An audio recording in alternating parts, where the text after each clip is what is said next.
வணக்கம் நண்பர்களே, நீண்ட இடைவெளிக்கு பிறகு மீண்டும் ஒரு புதிய தகவலுடன் இந்த யூடியூப் சேனலுக்கு ஒரு வீடியோ தந்திருக்கேன். இந்த ஆட்டுக்குட்டி பார்த்துட்டிங்கன்னா அதனால் நடக்க முடியாது, தசை அதுக்கு சப்போர்ட் பண்ணாது. அதாவது சதை பகுதிகள் முழுமையாக சப்போர்ட் பண்ணாமல் குட்டி கீழே கீழே விழுகு போகும். இது எதனால் அப்படிங்கிறத இந்த வீடியோவில் பார்க்க போகிறோம். இதை ஆங்கிலத்தில் ஃப்ளாப்பி கிட் சிண்ட்ரம்னு சொல்லுவாங்க. குட்டி போட்ட 3 நாளில் இருந்து 10வது நாளுக்குள்ளே அதிகமாக இந்த மாதிரி குட்டிகள் பாதிக்கப்படும். எதனால் இந்த மாதிரி ஏற்படுது அப்படின்னு பார்த்துட்டோன்னா, அந்த குட்டி அதிகப்படியான பாலை குடித்து அந்த பால் ஜீரண மண்டலத்தில் செரிக்காமல் ஒரு விதமான மயக்க நிலையை ஏற்படுத்துது. அதனால் அந்த குட்டி தள்ளாடின மாதிரி கீழே விழுகு போகும், விழுந்தால் எந்திரிக்காது. இது ஒரு வகையான நோய். இப்போது இந்த வீடியோவில் இந்த ஆட்டுக்குட்டி பால் அதிகமாக போனதுனால ஏற்பட்ட இந்த நோய்க்கு என்ன மருந்துவம் பார்க்கலாம் அப்படிங்கிறத பார்க்க போகிறோம். பொதுவாக இந்த நோய் வந்த ஆட்டுக்குட்டிகள் இந்த மாதிரி கீழே விழுகும், விழுந்து எந்திரிக்க முடியாமல் போகும். அது ஒரு ஸ்டேஜ். அடுத்த ஸ்டேஜ் பார்த்திங்கன்னா பால் குடிக்க முடியாமல் போயிடும். அதனால் உறிஞ்சி குடிக்க முடியாத ஒரு சூழ்நிலைக்கு அடுத்த ஸ்டேஜுக்கு வரும். நீங்கள் டெம்பரேச்சர் வச்சு செக் பண்ணி பார்த்தீங்க அப்படின்னா கண்டிப்பாக அதுக்கு ஃபீவர் இருக்காது, அதாவது காய்ச்சல் இருக்காது. அதுபோக வயிற்றுப்போக்கு இந்த மாதிரி எந்த சிம்டம்ஸும் தெரியாது. புழுக்கை கொஞ்சம் உருண்டையாக கெட்டியான புழுக்கையாக போடும். ஒரு சில குட்டிகளில் பார்த்துட்டிங்கன்னா கண்கள் இருக்கிற பகுதியை சுற்றிலும் லைட்டாக வீக்கம் மாதிரி இருக்கும். இதில் ஒரு சில குட்டிகள் நரநரன்னு பற்களை கடிச்சிட்டு இருக்கும். ஏற்கனவே குடித்த பால் ஜீரணமாகாமல் வயிற்றில் இருக்குது. அது போக அது குடித்த பால் வயிற்றில் போய் தேங்கி நிற்கும். அந்த சமயத்தில் ஒரு மெட்டபாலிக் அசிடோசிஸ் மாதிரி ஏற்பட்டு ஒரு விதமான ஒரு மயக்க நிலை இந்த குட்டிகளுக்கு தொடர்ச்சியாக இருக்கும். இது பாலை ஸ்டாப் பண்ணிவிட்டு நம்ம என்ன பண்ணலான்னா, பேக்கிங் சோடா, அதாவது பேக்கரியில் பயன்படுத்துகிற சோடா, சமையலுக்கு பயன்படுத்துகிற சோடா, அந்த சோடா தண்ணீரில் கலந்து கொடுக்கணும். ஒரு கப்பு, அதாவது 230 மில்லிக்கு 1 ஸ்பூன் அளவுக்கு உள்ள கலந்து அதிலிருந்து எடுத்து ஒரு நேரத்துக்கு ஒரு 15-20 ml வரைக்கும் ஒரு நாளைக்கு ஒரு 3 மணி நேரத்துலேருந்து 4 மணி நேரத்துக்குள்ளே இதைய கண்டினியூஸாக கொடுத்துட்டே இருக்கணும். இது கொடுக்கும்போது என்ன ஆகுன்னா, ஒரு சில குட்டிகளுக்கு வயிற்றுப்போக்கு மாதிரி ஏற்படும், ஒரு சில குட்டிகளுக்கு இந்த வயிற்றுப்போக்கு ஏற்படாது. 36 மணி நேரத்துக்கு அந்த குட்டிக்கு பால் கண்டிப்பாக திறக்கக்கூடாது. பால் குடிக்காதனால அந்த குட்டிக்கு எதுவும் ஆகாது.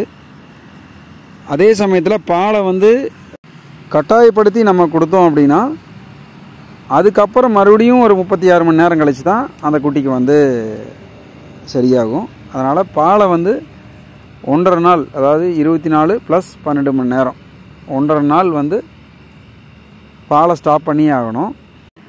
பாலுக்கு பதிலாக அந்த குட்டிக்கு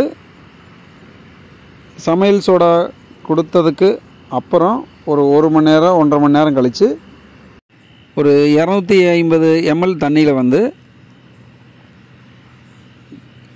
ஒரு 4 ரூபா பேக்கெட் எலக்ட்ரோலைட்டை வாங்கி உள்ளே கலந்துக்குங்க. கலந்துட்டு அதை ஒரு 50 ml வீதம் ஒரு 3 மணி நேரம் 4 மணி நேரத்துக்கு ஒரு தடவை அதை தனியாக தரணும். இதை ஒரு 36 மணி நேரத்துக்கு சரியாக செஞ்சிட்டோம் அப்படின்னா அந்த குட்டிக்கு வயிற்றில் ஏற்பட்ட ஜீரண பிரச்சனை உடனடியாக சரியாயிரும். இதுக்கு அதிகமாக மாத்திரை மருந்துகள் எல்லாம் தேவைப்படாது. முன்னாடி சொன்ன வழிகளை கரெக்டாக பின்பற்றினீங்கன்னா குட்டியை ஈஸியாக காப்பாற்றிடலாம். ஃபோர்ஸ் பண்ணி குட்டிகளுக்கு பாலை கொடுத்தீங்க அப்படின்னா அந்த குட்டிக்கு வயிற்றில் போய் ஜீரணம் ஆகாது. ஒரு சில சமயங்களில் புறை ஏறி அதன் மூலமாக பாக்டீரியாக்கள் உள்ளுக்குள்ளே ஃபார்ம் ஆகி அதனாலேயே குட்டிகள் வந்து இறக்கிறதுக்கு வாய்ப்பு அதிகமாக இருக்குது.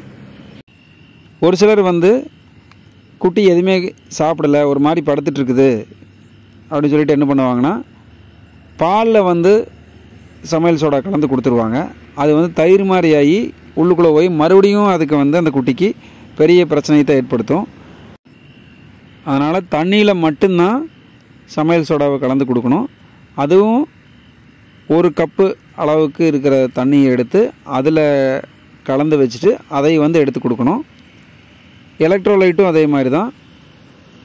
அது சமையல் சோடா கொடுத்ததுக்கப்புறம் இடைப்பட்ட நேரங்களில் வந்து எலக்ட்ரோலைட் வந்து தரலாம். புறையேறாமல் பொறுமையாக கொடுத்தீங்கன்னா போதும். பொதுவாக இந்த நோயானது இளம் குட்டிகளுக்கு தான் அதிகமாக வருது. இளம் குட்டிகளை தாண்டியும் ஒரு சில குட்டிகளுக்கு வந்து வரும். 10 நாள் வயதிலிருந்து 3 மாத வயது உள்ள குட்டிகளுக்கும் வர்றதுக்கு வாய்ப்புகள் இருக்குது. அதுக்கும் இதே ட்ரீட்மெண்ட்டு தான். இனி அடுத்ததாக பார்க்க போகிறது வந்து பால் அல்லாமல், அதாவது பால்னால் பிரச்சனை வராமல் வைட்டமின் குறைபாடினால் வரக்கூடிய நோய். இதை ஆங்கிலத்தில் வந்து வீக் கிட்னு சொல்லுவாங்க. பொதுவாக தாயாட்டில் வந்து சினை காலங்களில் வயிற்றில் இருக்கும்போதே வந்து குட்டிகளுக்கு தேவையான சத்துக்கள் கிடைக்காதனால அது வெளியே வந்து இந்த மாதிரி படுத்தே இருக்கும். அதுக்கான ட்ரீட்மெண்ட் வந்து பார்த்துட்டிங்கன்னா மல்டி வைட்டமின் டானிக்ஸ் வந்து அந்த குட்டிக்கு வந்து புறையேறாமல் கொடுக்கணும்.